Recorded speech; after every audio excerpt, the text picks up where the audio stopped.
बिस्मिल्लाहिर्रहमानिर्रहीम। अस्सलाम वालेकुम वीवर्स। ये जो रेमेडी है ये शुगर और साथ में मैदे के जो मुस्तकिल मसाइल का शिकार हैं वो एक दफ़ा ये रेमेडी बनाकर इस्तेमाल करें और उसके बाद इस रेमेडी का कमाल देखें। इससे गैस, तेज़ाबियत, भूख की कमी ये इस पर भी बहुत अच्छा काम करता है।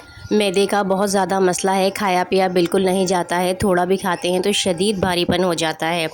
वो लोग और जिन्हें शुगर भी है और जिन्हें शुगर नहीं भी है लेकिन मैदे का इस तरह के मसाइल का शिकार हैं, वो इसे इस्तेमाल करें तो इससे बहुत ज़्यादा फ़ायदा होगा। इसके लिए 5 चीज़ें चाहिए। सबसे पहले काली मिर्च। काली मिर्च हम इसमें इसलिए डालेंगे, काली मिर्च हाजमे को तेज़ करती है और गैस और कब्ज़ को ख़त्म करती है।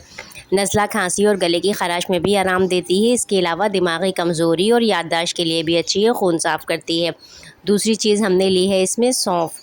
अब जो सौंफ है ये आँखों की कमज़ोरी और मैदे की तेज़ाबियत को कम करती है, सांस की बीमारियों में फ़ायदेमंद है। और साथ में ये हमने इसमें लिया है नौशादर। अब जो नौशादर है इसको हम ये हाजमा तेज़ करता है और मैदे की गैस और कब्ज़ में फ़ायदा करता है। साथ ही पुरानी खांसी और बलगम को ख़ारिज भी करता है और हाजमे के लिए तो इसका इस्तेमाल बहुत अच्छा है। इसके साथ ही कासनी। कासनी जो है ये आपको पंसारी के पास मिल जाएगी, हो सकता है बहुत से लोगों ने इसका नाम ही पहली बार सुना हो। तो कासनी जो है ये जिगर को ताकत देती है, खून को साफ़ करती है, पेशाब आवर है और जिस्म की गर्मी दूर करती है। इसके साथ है कलौंजी।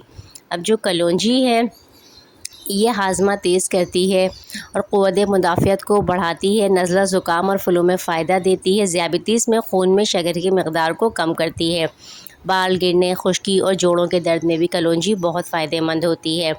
तो ये 5 चीज़ें जो हैं वो ली हैं। पहले तो ये जो 5 चीज़ें हैं इनमें इनकी जो धूल मिट्टी है इसको अच्छी तरह साफ़ करें। इनमें अक्सर कंकर भी होते हैं, कंकर को चुन लें और अच्छी तरह झाड़ कर साफ़ सुथरा कर लें।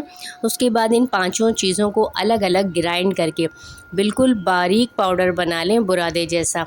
जब वो बिल्कुल बारीक पाउडर हो जाए तो इन्हें मिक्स कर दें। मिक्स करके इसे रख लें और उसके बाद इसको दिन में 3 दफ़ा हर खाने के बाद सादे पानी से लेना है, ठंडे पानी से बिल्कुल नहीं लेना। तो जिन्हें शुगर है या मैदे का मसला है, बहुत ज़्यादा मैदे के मसाइल का शिकार हैं, वो सिर्फ़ एक दफ़ा ये नुस्ख़ा 1 माह इस्तेमाल करें और फिर कमाल देखें कि किस तरह गैस, तेज़ाबियत ख़त्म होती है। पेट हल्का रहता है, खाया पिया हज़म होता है और भूख भी खुल के लगती है। इसके अलावा इसमें जो अज्जा हैं वो शुगर के लिए भी अच्छे हैं।